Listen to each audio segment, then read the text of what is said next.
ini ada itu urusan ya. Selesai kita sholat, kita doa Fatihah paling tidak, habis doa orangnya ganteng seperti Eri lah ya. Nggak pakai kopiah dia nengok saya waktu itu, nggak senyum itu ke pintu saya sebelah kiri. Dilangkainya saya sambil darah mengucur banyak karena kaca sudah menempel di kepalanya semua. Masing-masing kita pasti punya itu amalan. Ada namanya manzil, ada masnuna, ada maksurat, ada hitan. Tidak ada kesusahan, kepayahan, mudarat, tidak ada. Ma'asmihi syai'un, bersama namanya. Bersama dari itu mencakup semuanya. Subhanallah, subhanallahi wa bihamdihi adada khalqihi wa ridha nafsihi.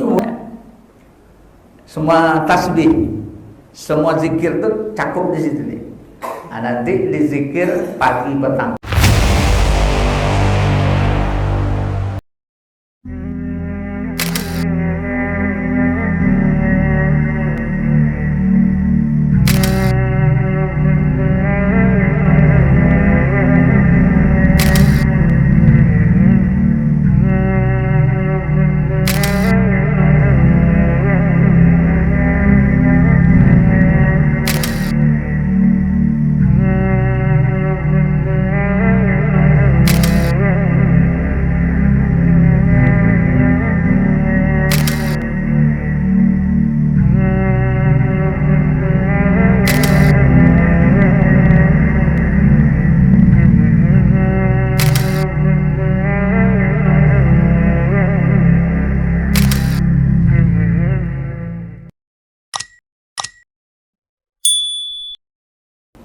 A'udzubillahiminasyaitonirrajim. Bismillahirrahmanirrahim. Assalamualaikum warahmatullahi wabarakatuh.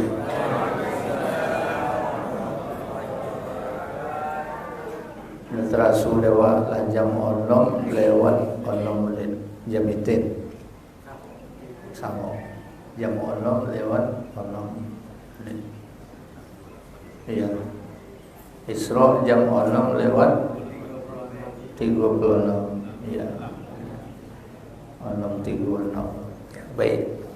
Alhamdulillah wassalatu wassalamu ala Rasulillah ala sayyidina Muhammad ibn Abdillah wa ala alihi wa sahbihi mawala.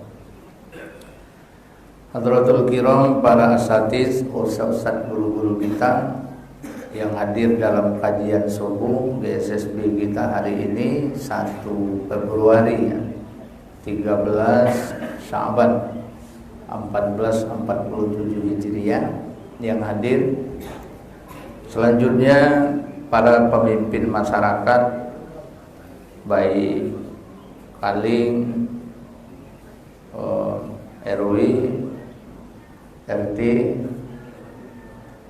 jamaah yang dirahmati oleh Allah Subhanahu wa taala, wabil khusus para pengurus masjid yang saya hormati dan muliakan. Alhamdulillah, mari kita bersyukur kepada Allah Subhanahu wa taala pada subuh hari ini.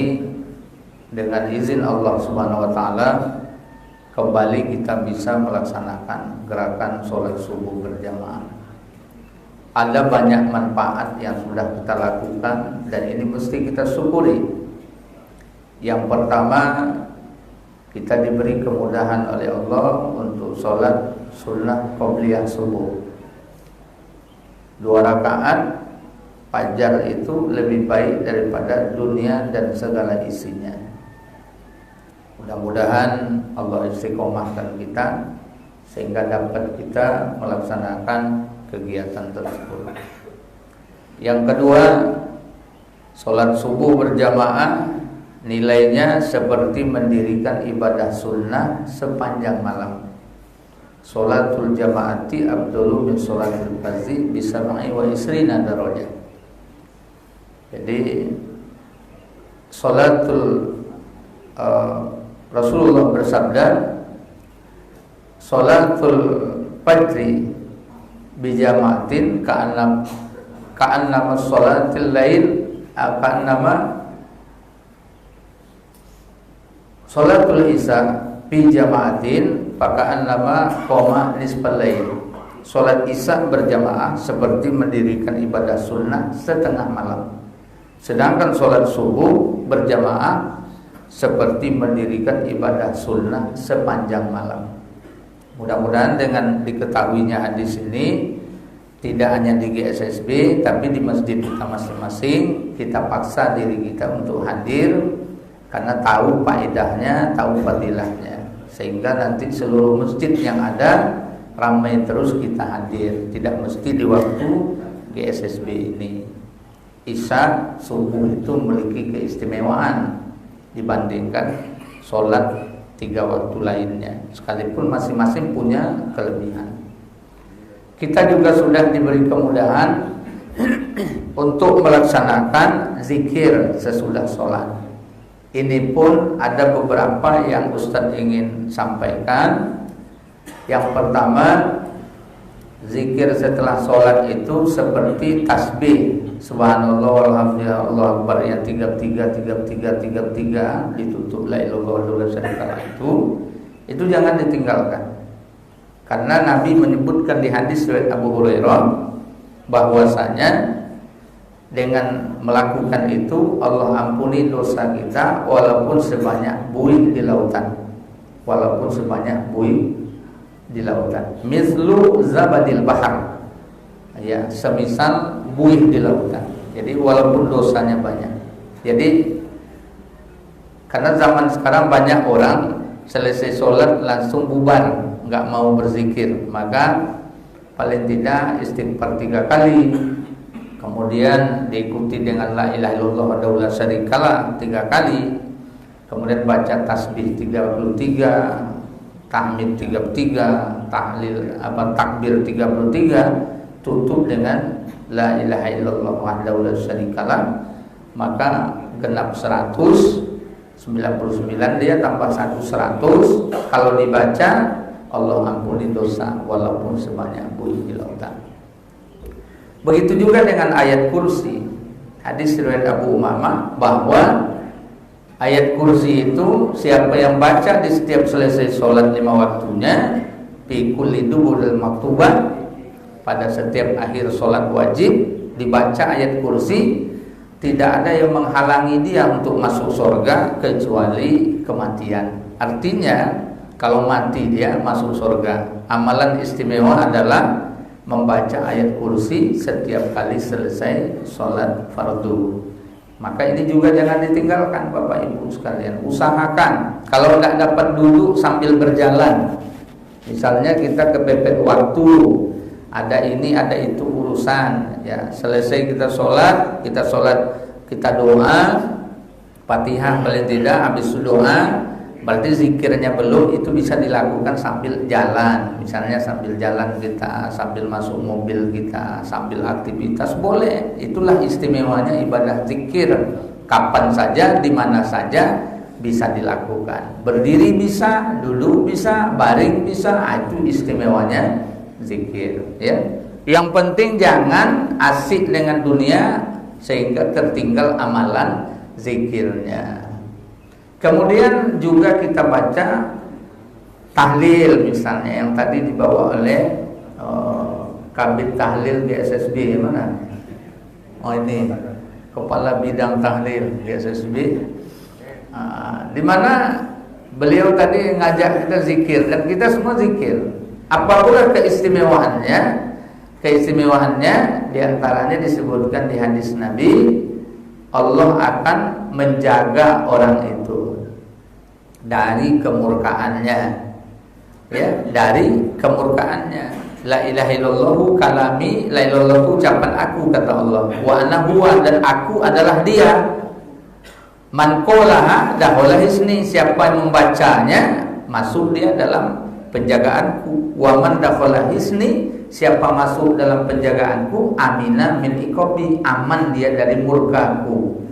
Apa kalimatnya? La ilaha illallah. Mau sendiri baca boleh, mau ramai-ramai juga boleh, mau sir boleh, mau jahar boleh, mau kuat bacanya boleh, mau lembut bacanya juga boleh. Tapi yang paling bagus itu diresapi arti dan maknanya, masukkan ke dalam mokok di tubuh kita. sambil merasakan kehadiran Allah di dalam ucapan zikir kita. Jadi zikir itu bukan hanya lisan, tapi zikir itu merasuk ke hati, terasa di pikiran. Nah, itu harus kita usahakan. Jangan sampai zikirnya cuma di lisan saja, tapi hadirkan. Nah, menghadirkan Allah itulah yang sedikit berat di dalam kehidupan kita. Dan itulah perjuangan Bapak dan Ibu. Nah, itu zikir la ilaha illallah. Alhamdulillah kita sudah lakukan.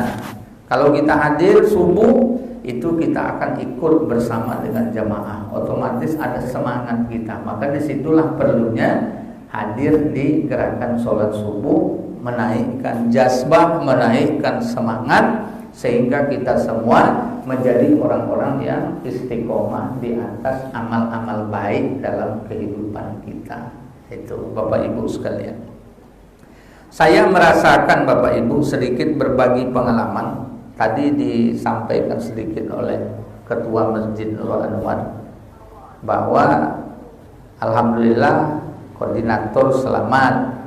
Ya, siapakah yang menyelamatkan? Ya Allah.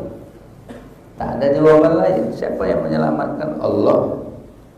Karena kalau ditengok dari posisi kejadian, semuanya dalam kondisi lemah, lalai. Bayangkan Bapak Ibu, saya tidur.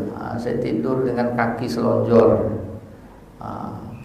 tidak pakai safety belt, tak ada terikat badan saya.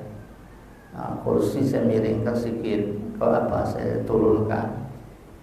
Sopir bawanya sambil mengantuk. Qadarullah di ujung jembatan Kampung Baru, rupanya sopir sudah kehilangan, adik itu sudah kehilangan kendali lah, sudah tidak lagi bangun, sudah tidur dia.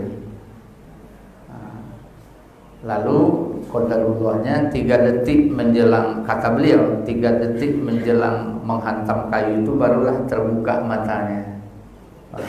3 detik itu artinya kilat sajalah sifatnya, namanya detik kan, bukan 3 menit, 3 detik. Baru tersadar dia, tak ada lagi yang bisa dikata kecuali tangan, katanya dia ginikan tangannya untuk menghindar kaca. Setir mobil patah, bengkok, bagian depan semua habis, yang di dalamnya sebagian habis, tapi yang bagian saya alhamdulillah biasa aja. Ya, tidak ada perubahan, betul enggak? Tidak ada perubahan. Dan saya, boleh Bapak Ibu percaya boleh tidak, kalau Bapak Ibu menyebut ini khurafat. Khurafat itu artinya meragukan akidah, nanti saya uraikan. Tidak. Sebelum berangkat tuh, apa dalam perjalanan sebelum mengantuk, saya sudah tanya ke adik itu, mana kawan kita yang satu, saya bilang. Karena tadi saya melihat ada kawan bajunya warna agak kebiruan, biru dengan agak hijau sama biru. Orangnya ganteng seperti Eri lah, ya. Nggak pakai kopiah dia. Dia nengok saya waktu itu, agak senyum gitu kan. Saya tidak peduli, saya pikir memang anggota kawan ada numpang. Tidak ada, kita berdua katanya. Pas kejadian saya pingsan saya Bang. Saya tidak tahu karena pas terhantam itu gelap, dada saya sesak, agak sulit bernapas. Rupanya saya langsung pingsan, kata adik sopir nih. Maka dia mau keluar lewat pintu, dia tidak bisa karena tertutup, terkunci Pak, tidak bisa. Menghantam tadi itu tidak bisa dibuka. Akhirnya dia lewat ke pintu saya sebelah kiri. Dilangkainya saya sambil darah mengucur banyak karena kaca sudah menempel di kepalanya semua, banyak. Ada 11 jahitan. Kaca itu baru dibuka, disuruh insani diambilnya. Ngambilnya kan, tangannya juga.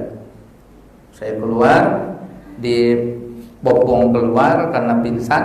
Saya ngomong juga, mana teman yang satu tadi, saya bilang. Dalam antara sadar dengan tidak. Setelah saya konfirmasi sama guru, saya tanya, beliau mengatakan ini orangnya, gitu. Tapi saya mengatakan itulah salah satu barokah dari tetap menjaga zikir kepada Allah Subhanahu wa taala.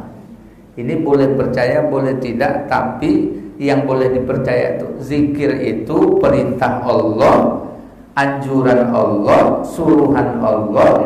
Siapa yang berzikir, salah satu manfaat zikir adalah dipelihara oleh Allah. Tinggal balik lagi ke kasus, semuanya terjadi atas kehendak Allah, apapun yang namanya. Maka kita ambil hikmahnya apa? Jaga zikir pagi petang. Itu pesannya. Jaga zikir pagi petang. Wasabbihuhu bukratan wa asila. Bertasbihlah kepada Allah pada waktu pagi dan pada waktu petang hari. Pagi sudah subuh, petang sudah asar atau sudah maghrib. Jaga zikir kita. Masing-masing kita pasti punya itu amalan. Ada namanya manzil, ada masnuna, ada maksurat, ada hizib, nanti ada wirid namanya. Semua kita punya. Dan itu semua sumbernya dari Quran, dari hadis Nabi. Jadi jangan banyak kita lalai. Zikirnya tetap dibawa. Bukan hanya di waktu setiap sholat saja. Yang setiap sholat itu sudah rutinitas namanya. Tak pun kita disuruh, tak pun dianjurkan terbawa dengan orang banyak. Tapi yang namanya zikir amalan kita, itu ada pesan-pesan khusus dari amalan Nabi, dari amalan para sahabat, dari amalan para guru kita, yang semuanya bersumber dari Al-Quran, hadis, dan qaul ulama yang sahih. Maka amalkan, gak masalah, amalkan. Contohnya apa? Bismillahilladzi la yadurru ma'asmihi syai'un fil ardi wala fis sama wa huwas samiul alim. 3 kali baca. Bismillahilladzi la yadurru ma'asmihi syai'un fil ardi wala fis sama wa huwas samiul alim. Nah, ini gerakan subuh harus hafal itu. Itu wirid yang luar biasa, itu wiridnya luar biasa. Mesti hafal. Bismillahilladzi la yadurru. Bismillah dengan nama Allah, alladzi la yadurru, yang tidak ada kemudaratan, tidak ada kesusahan, kepayahan, mudarat tidak ada. Ma'asmihi syai'un, bersama namanya. Bisama dari langit, dari bumi, enggak ada mudarat. Nah, bismillahilladzi la yadurru ma'asmihi syai'un fil ardi wala fis sama wa huwas samiul alim. Kita baca sama-sama, ikuti. Bismillahilladzi la yadurru ma'asmihi syai'un fil ardi wala fis sama wa huwas samiul alim. Bismillahilladzi la yadurru ma'asmihi syai'un fil ardi wala fis sama wa huwas samiul alim. Bismillahilladzi la yadurru ma'asmihi syai'un fil ardi wala fis sama wa huwas samiul alim. Itu kalau namanya doa penolak mudarat. Kami dulu ketika saya baca itu, ingat saya tuan guru waktu kami 212 ke Jakarta. Jadi ada 27 orang kami berangkat dari sini ke Jakarta dalam kegiatan aksi bela Quran waktu Ahok 212. Itu tuan guru, kami 27 orang tuh di Masjid Pekanbaru tuh dipegang tangan semuanya, saling pegang tangan. Sini, saya isi, kata beliau. Pegang. Nah, ini tahannya 3 hari, kata beliau. Apa yang dibaca? Yang dibaca itu ayat Allah, bukan simsalabil abrakadabra, jampi begini, bukan itu, enggak. Baca.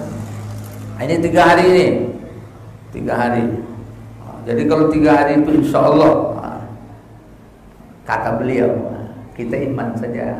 Iman itu percaya ya kepada guru kita. Yang penting dibacanya bukan sihir. Kalau sihir dibacanya apa contohnya? Awak dulu biasa petata petiti ulang ilmu tu lah. Lain dah. Apa tuan? Kau ilmu kobal.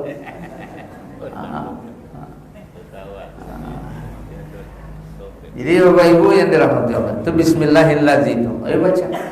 Jangan sampai tidak.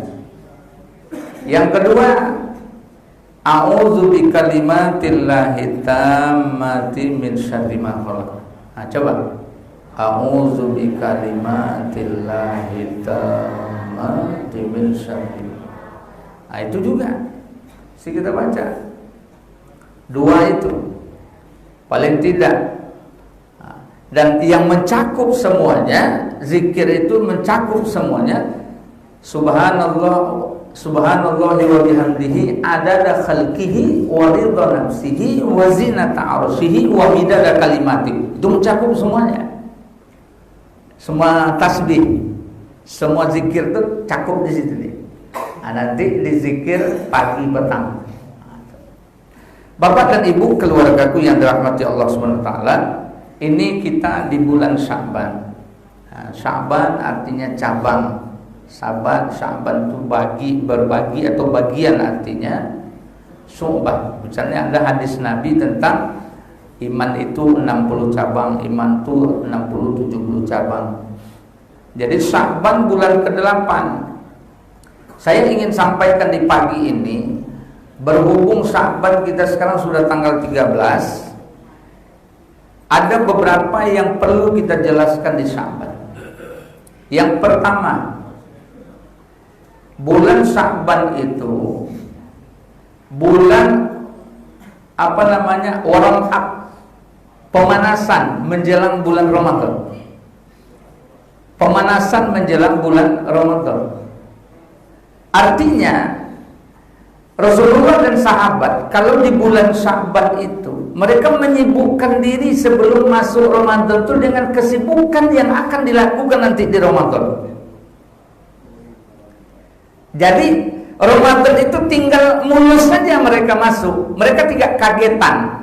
Kan ada orang kaget dengan Ramadan. Maka orang kaget ini biasanya semangat di awal, nanti di pertengahan kendor dia. Kenapa? Karena tidak ada pemanasan di awal. Maka sahabat dan Nabi itu pemanasannya di bulan Sya'ban.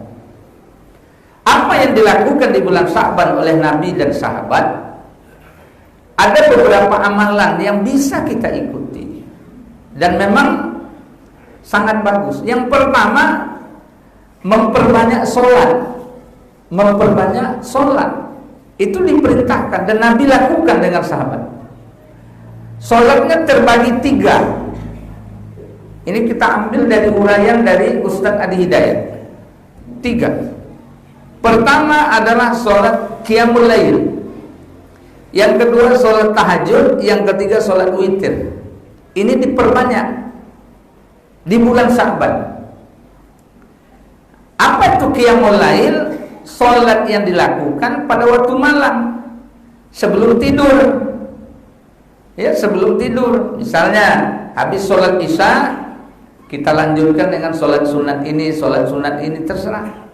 Itu namanya qiyamul lail, mau 2 rakaat, 4 rakaat, terserah. Sebelum tidur. Karena kalau sudah tidur nanti itu kategorinya masuk ke dalam tahajud. Namun apakah termasuk qiyamul lail? Masuk. Itu qiyamul lail semua. Qiyam artinya mendirikan, al-lail malam. Qiyamul lail mendirikan malamnya. Dengan apa? Sholat sunat. Kita bisa lakukan. Sudah Isya, kita perbanyak sholat.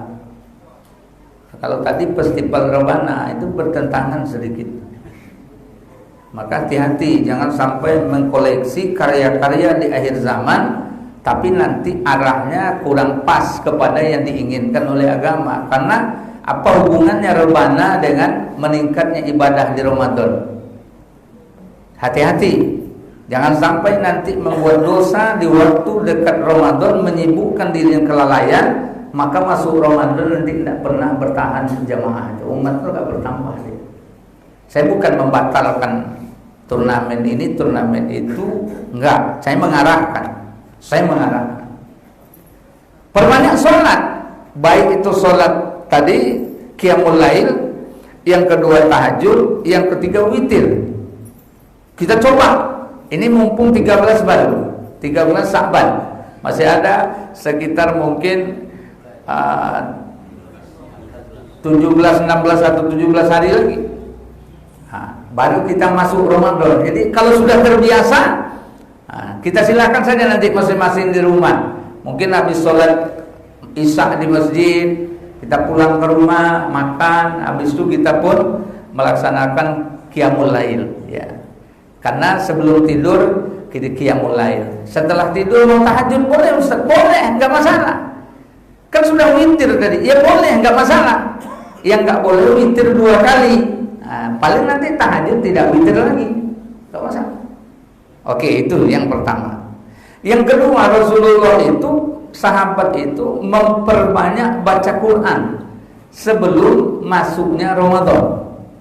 Karena ini juga warm up-nya atau pemanasan, karena bulan Ramadan itu adalah bulan Quran, Syahrul Quran. Kembali ke sholat tadi, saya tertarik dengan uraian beliau. Pernah sahabat Nabi Hudzaifah al-Yamani, Ibnu Umar, Ibnu Mas'ud, dan beberapa sahabat-sahabat besar itu sholat di belakang Nabi. Seperti Ibnu Abbas misalnya, Abdullah Ibnu Abbas pernah sholat di belakang Nabi. Hadis riwayat Abu Dawud, ya. Di mana Abdullah Ibnu Abbas sholat di belakang Nabi di rumah Maimunah waktu itu. Itu kan posisinya ini oleh kawan-kawan Salafi dijadikan dalil masalah barisan sholat. Apa barisan sholat itu kalau berdua kita sholat, maka posisi makmum itu sejajar dengan imam, agak ke belakang sedikit saja. Maka sebenarnya kalau kita sholat nanti berdua, makmum kita itu bukan di belakang sini, tapi di samping kita, dekat dengan kita, ya kan? Cuma tidak pula sejajar pas, tidak pula mendahului kita, di belakang sedikit aja, mungkin agak berapa senti. Ini dipakai dalilnya kalau mendudukkan barisan shaf. Kata Ustaz Adi sedikit menyentil kawan-kawan Salafi, dan mereka tidak pakai hadis itu untuk bolehnya sholat tahajud berjamaah. Padahal waktu itu Nabi itu sedang tahajud berjamaah itu. Imamnya Abdullah bin Abbas, imamnya Nabi itu di situ. Jadi dalam perkara ini dapat kita penambahan pengetahuan. Sholat tahajud itu boleh dilakukan berjamaah dengan tujuan utama adalah untuk melatih, membangkitkan semangat kebersamaannya. Maka di rumah boleh lakukan. Kita imam, istri makmum. Kita imam, anak dan istri makmum. Boleh tahajud kita. Nah, itu dalilnya dari hadis surat Abu Dawud. Cerita tentang Nabi sholat tahajud bersama Abdullah bin Abbas. Dan sekaligus barisan sholat seperti tadi kalau berdua, ya, kalau berdua. Ternyata Nabi sholat, kata sahabat-sahabat kibar. Sahabat kibar itu artinya sahabat-sahabat besar, ya. Ternyata Nabi sholat itu kami enak, kata beliau. Kata para sahabat, enak kami Nabi imam, enak sholatnya. Kami pikir, kata Abdullah bin Mas'ud, ini 100 ayat nanti ruku. Ternyata Nabi enggak ruku. Terus maka dikatakan sholat Nabi itu 1 rakaat adalah 2,5 juz atau sampai 5 juz 1 rakaat. 1 rakaat.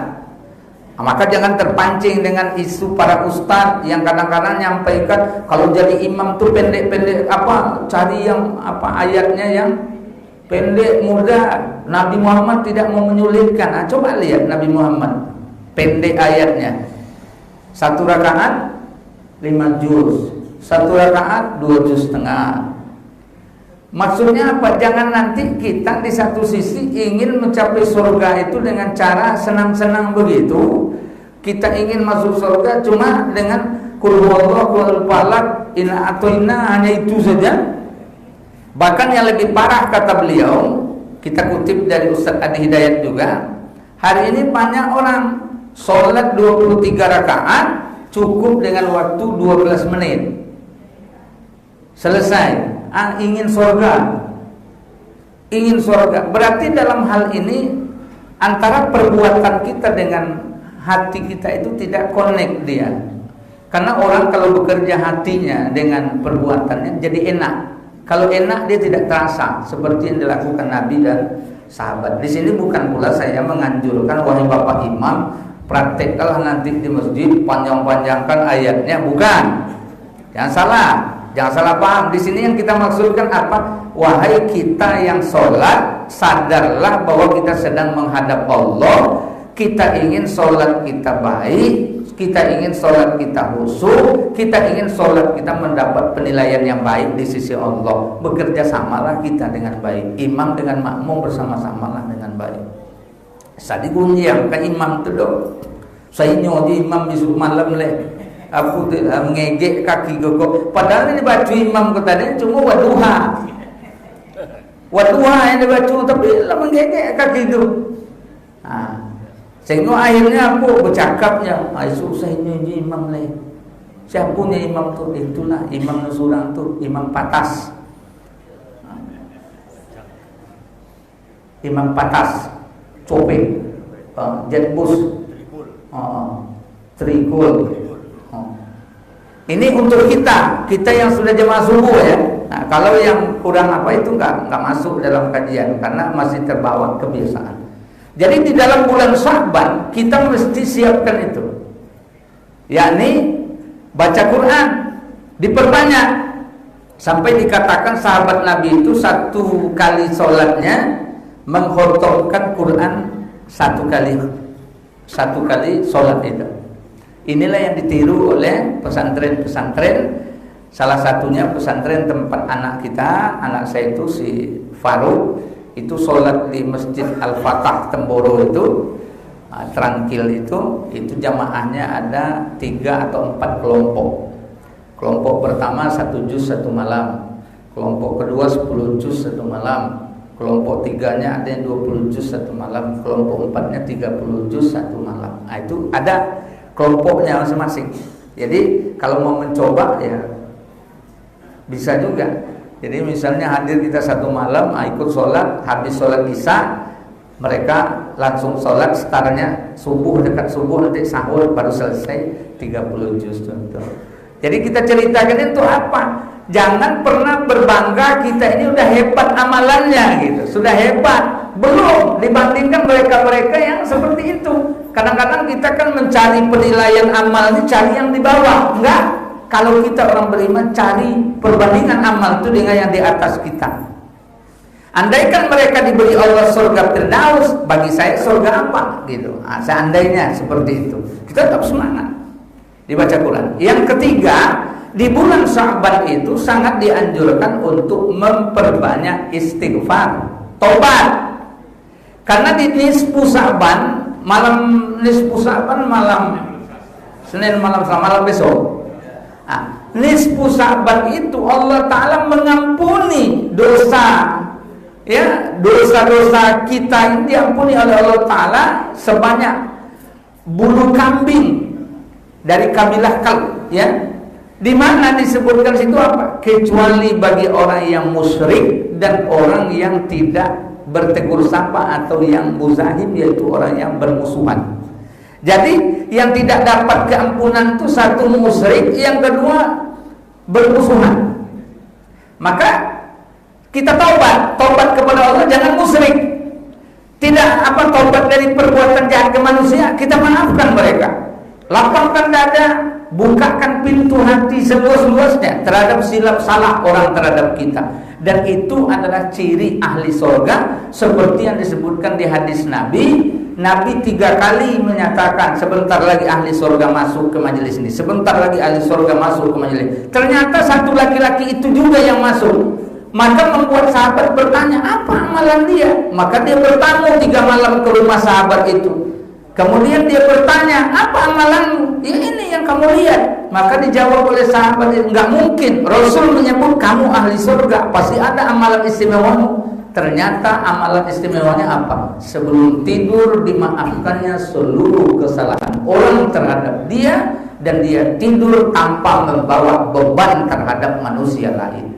Jadi artinya apa? Bulan Sya'ban ini bulan perbaikan kepada Allah, dan bulan perbaikan kepada manusia. Kepada Allah kita baikkan dengan jangan menserikatkan Allah. Apa itu menserikatkan Allah Ta'ala itu? Menjadikan kedudukan Allah sama dengan kedudukan makhluk. Maknanya apa? Kita buat perantara-perantara yang nantinya kita yakini perantara itu sehingga terjadilah perbandingan dengan Allah Subhanahu wa taala. Orang beriman tidak. Apapun yang terjadi pulangkan kepada Allah. Apapun kembali kepada Allah Subhanahu wa taala. Kemudian kepada sesama manusia perbaiki hubungan. Mungkin lidah kita banyak menyakiti hati orang. Mungkin tangan kita ada mengambil sesuatu yang bukan milik kita punya orang. Mungkin juga ada persangkaan dalam pikiran, dalam hati. Wahai jamaah gerakan subuh, ini kesempatan di bulan Sya'ban. Sebelum 15 Sya'ban ini, karena di malam 15 Sya'ban itu naiknya amal. Catatan amal diangkat oleh Allah Subhanahu wa taala. Maka Bapak Ibu keluargaku, jadi ada tadi apa? Perbanyak sholat, perbanyak baca Quran, kemudian banyak istighfar, minta ampun kepada Allah Subhanahu wa taala. Kemudian apa lagi? Di samping itu perbanyak sedekah. Dan sedekah yang terbaik itu di bulan Sya'ban. Kepada siapa? Kepada orang terdekat dengan kita. Itu yang paling utama.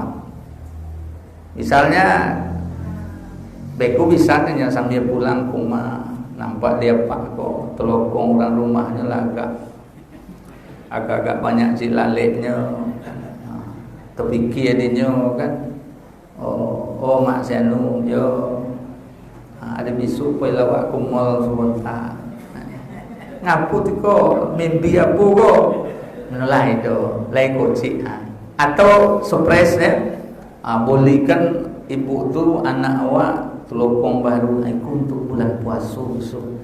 Jadi ada seperti itu memang dianjurkan memasuki bulan Ramadan itu dengan semangat baru. Itu dimulai dari bulan Sya'ban. Maka dianjurkan banyak sedekah di bulan Sya'ban. Dan sedekahnya tidak terbatas, bukan hanya dalam sisi harta, tapi juga ucapan bisa menjadi sedekah, senyum juga bisa menjadi sedekah, mengabulkan hajat orang bisa menjadi sedekah. Itu semua akan kembali kepada kita. Jadi bapak dan ibu keluargaku yang dirahmati Allah Subhanahu wa taala, dan insya Allah kita GSSB ini beberapa pekan terakhir nanti ya kita akan diskusikan dengan penasihat GSSB, orang tua, apa nanti kegiatan yang biar yang sifatnya syiar menyambut Ramadan itu kita akan buat. Maka kami mohon partisipasi kita semua. Apa nanti ya mohon disampaikan, bisa saja nanti mungkin bentuknya penyaluran sembako, atau nanti misalnya kita di taman kota misalnya semangat tabligh akbar didahului dengan jalan santai misalnya. Nah, lalu nanti ada door prize-nya untuk pembagian ngambil iktibar sedekah tadi berbagi misalnya kan. Nah, semua itu nanti mohon masukan saran dari kita semua Bapak Ibu yang dirahmati Allah Subhanahu wa taala. Tidak banyak yang kita sampaikan sebelum doa, mari kita sama-sama sedikit berzikir kepada Allah Subhanahu wa taala, memperbanyak sholawat kepada Nabi Muhammad SAW. Astaghfirullahaladzim, astaghfirullahaladzim, astaghfirullahaladzim, astaghfirullahaladzim, astaghfirullahaladzim, astaghfirullahaladzim, astaghfirullahaladzim, astaghfirullahaladzim, astaghfirullahaladzim, astaghfirullahaladzim, astaghfirullahaladzim, astaghfirullahaladzim, astaghfirullahaladzim, astaghfirullahaladzim, astaghfirullah.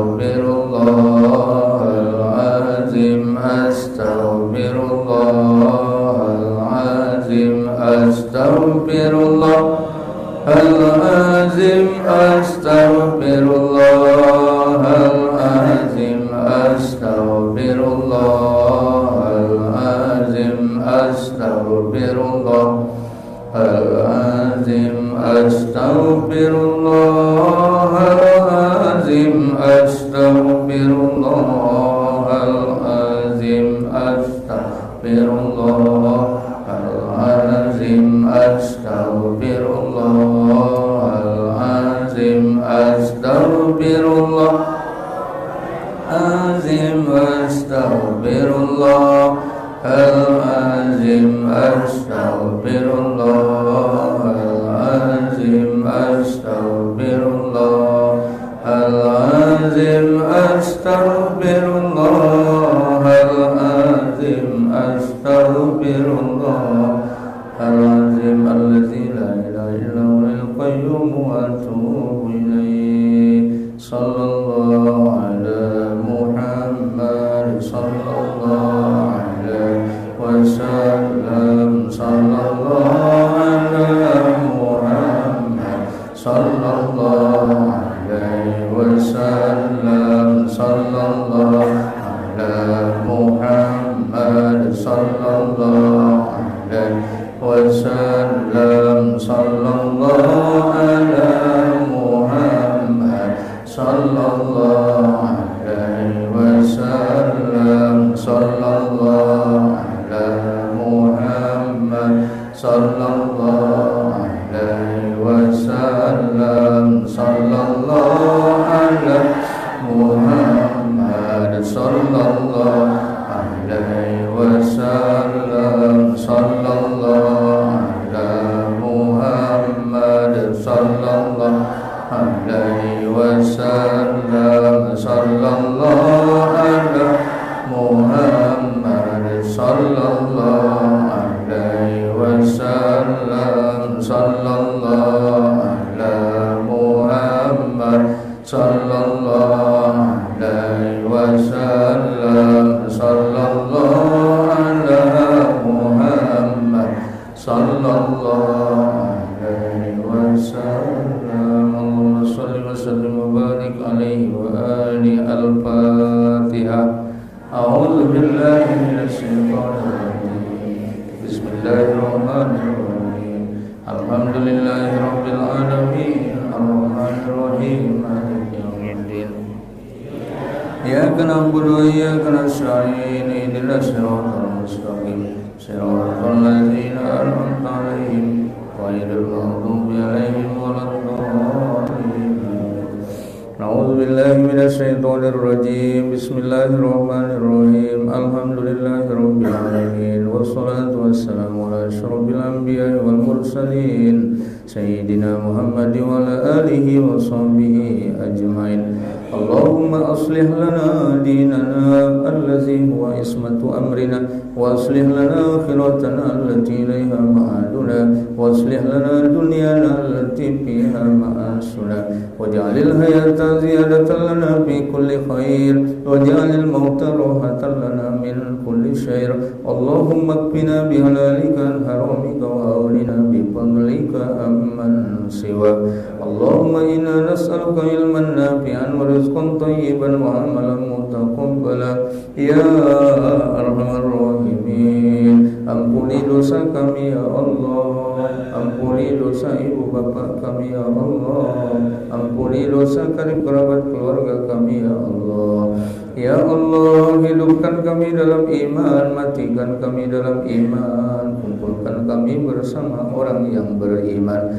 Ya Allah, ya Rahman, ya Rahim, angkat penyakit dari tubuh kami ya Allah. Sehatkan yang sakit di antara kami ya Allah, sehatkan yang sakit di antara keluarga kami ya Allah. Ya Allah, anugerahi kami rezeki yang halal dan barokah ya Allah, rezeki yang bermanfaat untuk kami dan orang lain ya Allah, berguna untuk dunia akhirat kami ya Allah.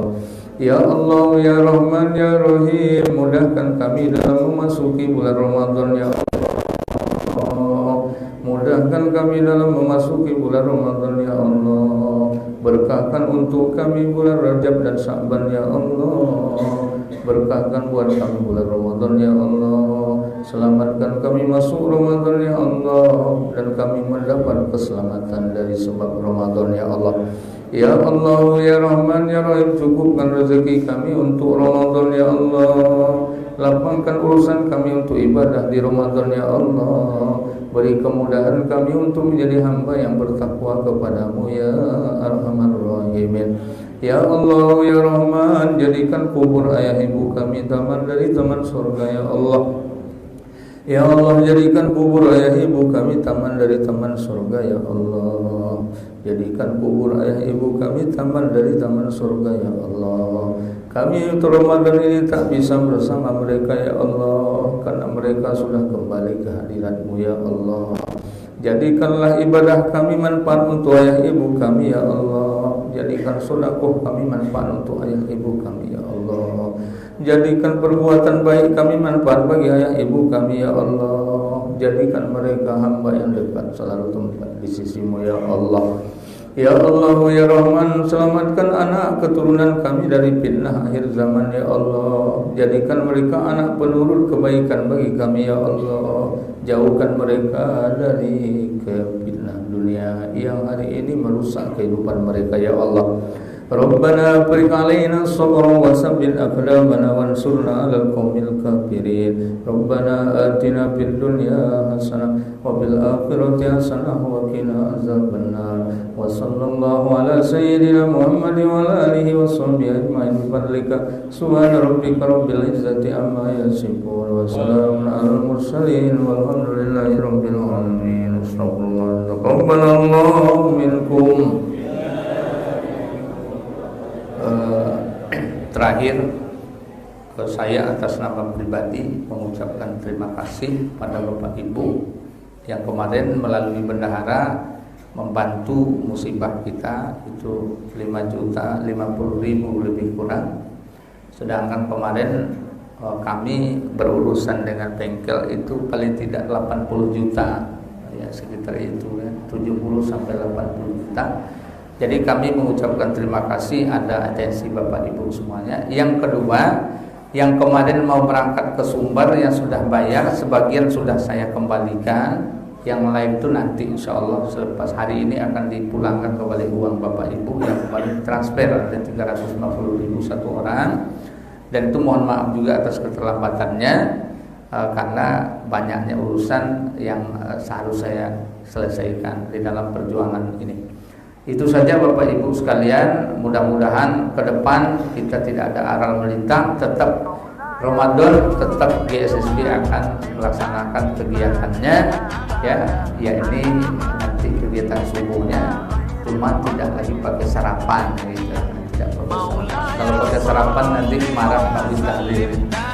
Baik, demikian, terima kasih, mohon maaf. Wassalamualaikum warahmatullahi wabarakatuh. مولاي صل وسلم دائما أبدا على حبيبك خير الخلق كلهم. مولاي صل وسلم دائما أبدا على حبيبك خير الخلق كلهم. مولاي صل وسلم دائما أبدا على حبيبك خير الخلق كلهم. مولاي صل وسلم دائما أبدا على حبيبك خير الخلق كلهم.